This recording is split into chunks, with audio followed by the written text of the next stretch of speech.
Well, today I am putting you on red alert because there is a crisis in our country, and I'm talking about drug and alcohol addiction. It's an epidemic, and it is killing and it is destroying families. No one is immune. There are over 28 million people who are addicted, some as young as 12 years old. But most shocking is that over 80% of those addicted never receive treatment. Now, I started the Dr. Phil Show 16 years ago, and the first question I was asked is, what's this show going to be about? And I said I was going to dedicate this show to shining a spotlight on what I called the silent epidemics that were plaguing families in America. This is one of those epidemics. Now, over the years, we have received thousands and thousands of emails from parents, siblings, spouses, and children pleading desperately for help to save somebody they love from drugs and alcohol.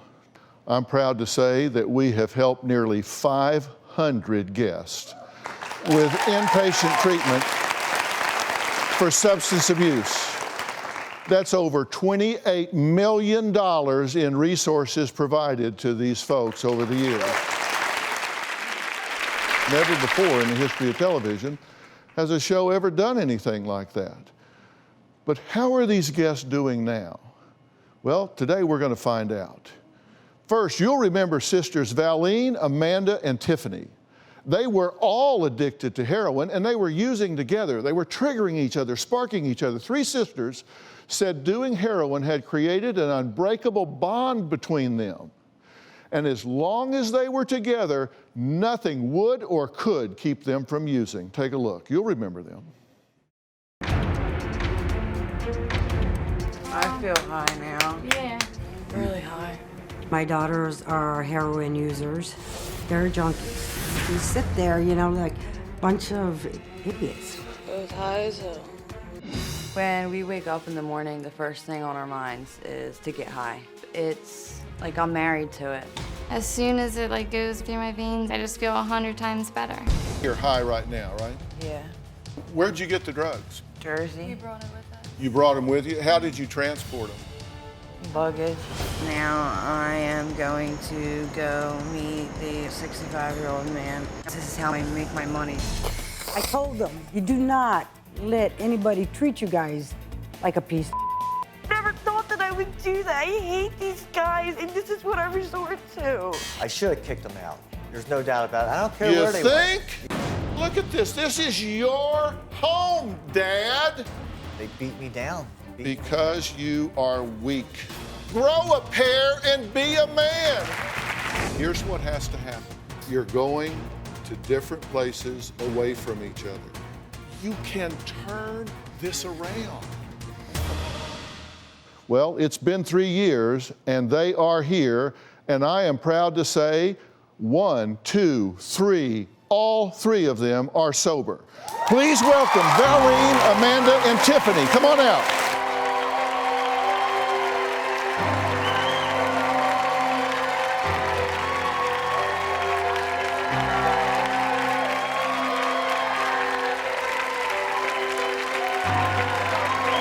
Well, it's a happier day than the first time I met the three of you, right? Absolutely. Yeah, you had a little different look in your eye when I met you last time. So Valeen, it's been almost 3 years. Where do you think you would be if you had not come here? I believe I'd be dead, or wishing I was dead. My life has changed so much for the better. Yeah, life is good today. I want to thank you for having us back here. You know, it's definitely a different experience. And I mean, life, I can actually live life today, you know, and experience it. We deal with real people in the real world in real life. And this isn't always a success-only journey, right? And you've had a hiccup along the way, correct? Yeah.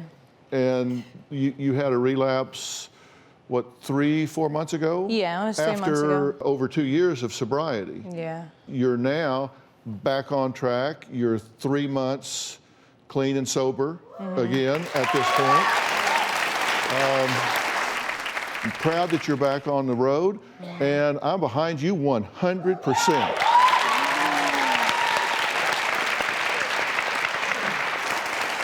What was your experience like being on the show? You know, I lived my life just trying to get what I wanted from everybody around me. And then when filming started, and then when I got here, it was the end of that, and I didn't know how to function without doing that. You were very annoyed. I wasn't getting over on anybody anymore. It was like having a babysitter, pretty much.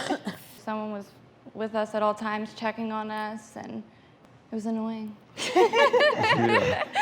Yeah, I've dealt with you guys before, and we know if we don't watch you and watch you close, you're very innovative. Just got out of jail, so I was like, looking Yeah, was always watching me. yeah. So it kind of felt like being back in jail. Yeah. Yeah. Well, listen, you guys, I am so proud of you, and I wanted people to see you guys now because they're sitting there thinking, I can't do it, but they can do it, can't they? Absolutely. Yes, for sure.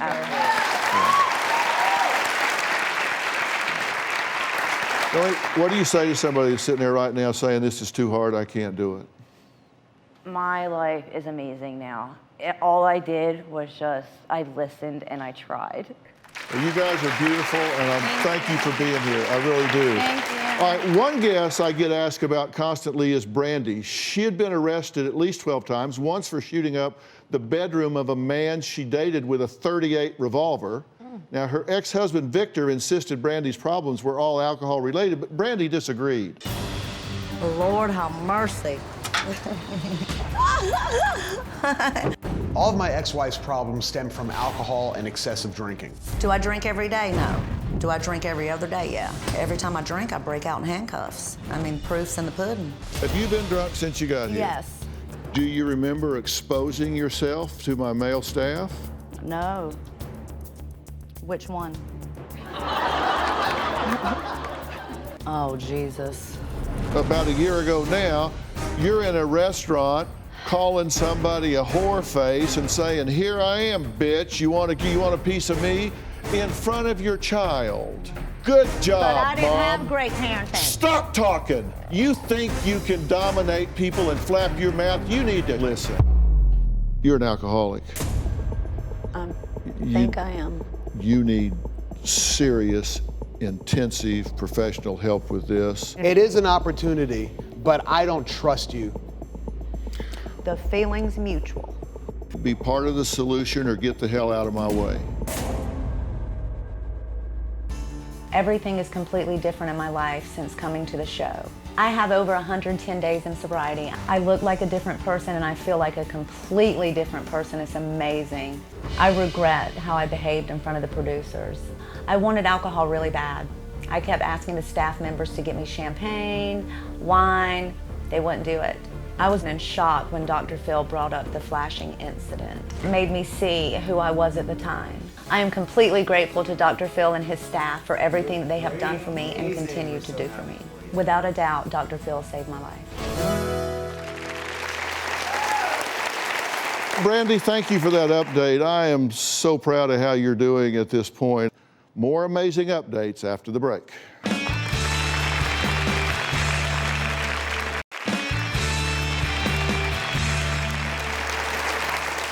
No one knows the struggle of addiction better than my next guest, Tiffany. Now, she absolutely shocked her father, Ken, when it was revealed on this stage that she was using heroin.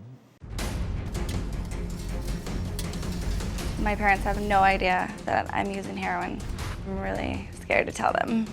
Right now, I'm spending up to $100 a day on heroin. You are a heroin addict, and you did heroin today, correct? Really? Heroin?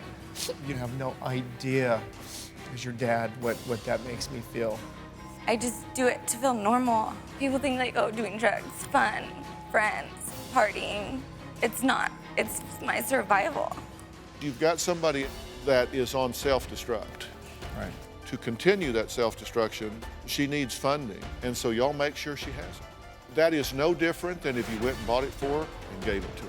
This has disaster written all over it. No more coddling this kid. Tiffany is here with her father, Ken, and I got to say, you look a whole lot better. And you look a whole lot happier. Dr. Phil, I just want to take 2 seconds and just share that our family is so grateful to what the Dr. Phil show and your staff, Justin and everybody has provided to us. We're totally convinced that if we hadn't been a part of your programs 5 years ago, that my daughter wouldn't be with us today. And I kid you not, when I told Justin, if you need me to sweep the lots or park cars, I mean, I'm indebted to you and your staff for the rest of my life. Well, thank you for saying that. This was hard for you, right? I knew I wrote to your show, and me coming on the show, it was like winning the lottery, you know? So for me to go to treatment and then mess up, and you said, you know, no, we're not gonna surrender to the disease. And I'm forever grateful for you for that. I have a little boy, I'm planning a wedding, my life is completely different today, and I'm so grateful. Yeah.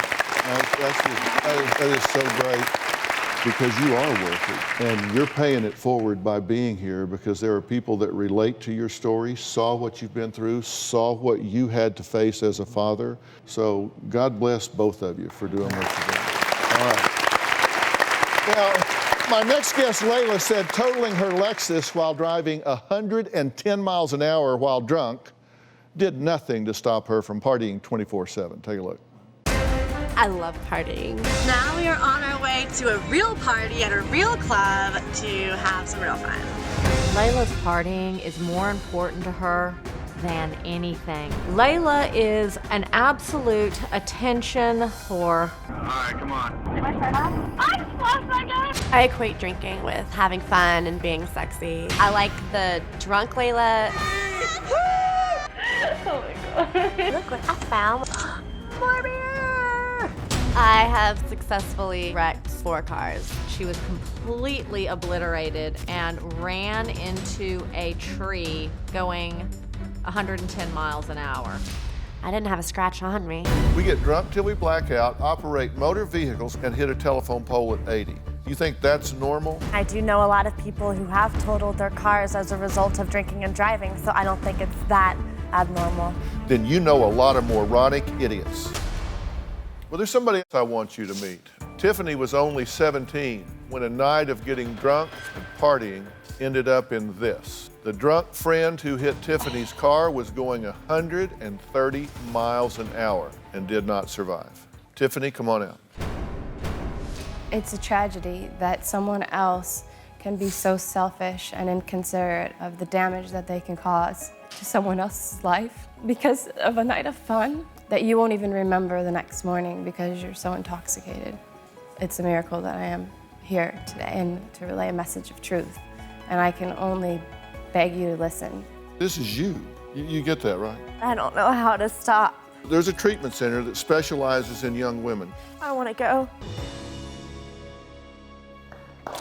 Well, joining us now is Layla, who I'm proud to say is over 7 years sober. Wow. A little bit different now, huh? Yes. So what has changed? Okay, I'm having a baby. Yeah, got married and you gave me a life beyond my wildest dreams, and I thank you for that. We had a pretty rough go in the beginning, right? Oh, yes. Because you had a tendency to kind of talk and dominate. You know, my parents were super soft. I don't think I'd ever been told no my whole life. And it wasn't until I came on stage where you said, shut up, sit down, do what I say. Scared the crap out of me. What stuck with you? What woke you up in the moment? What was the real turning point for you? Probably bringing Tiffany on stage was definitely an eye-opener.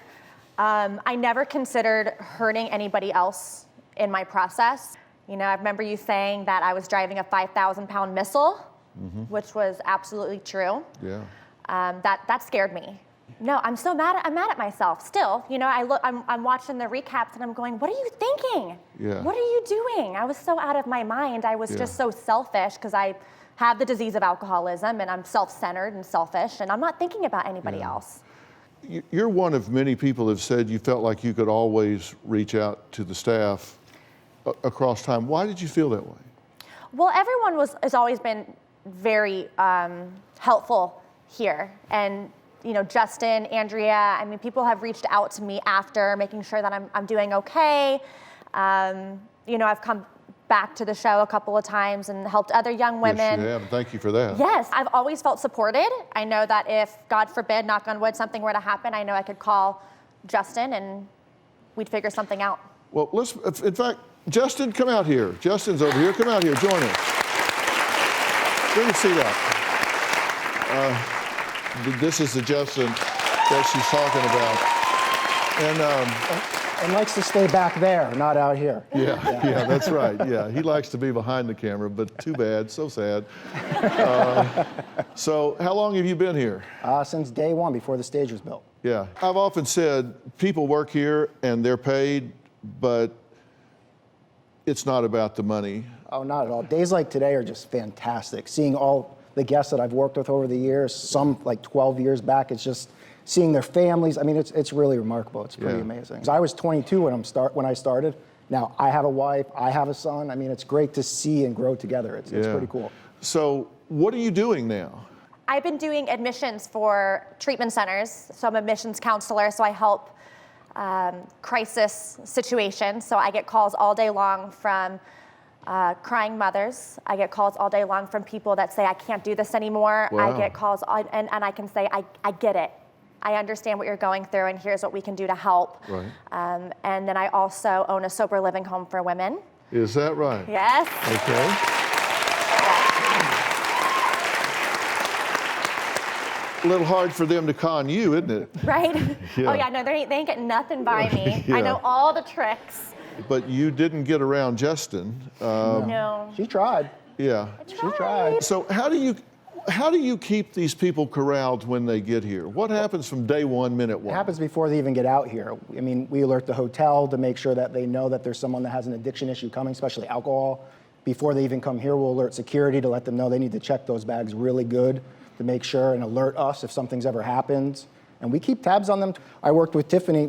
She even said we wouldn't let her go to the bathroom by herself. I mean, it's serious. We keep tabs. We stay on them. Yeah. They get meal vouchers, right? That they can you use? can't use that for alcohol. Only for food. Only That's for food. it. No 100%. alcohol. But you do make friends. You make associations. Yeah. I mean, I'm friends with a lot of our past guests. You're happy that you're saving their lives. You're helping their families. Then you become friends and family.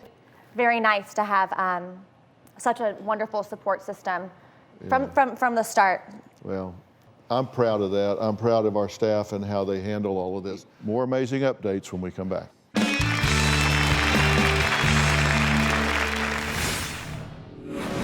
Marijuana is something that helps me relax. They want to hear me say I do other drugs, but I don't. Don't yell at me! Shut the up!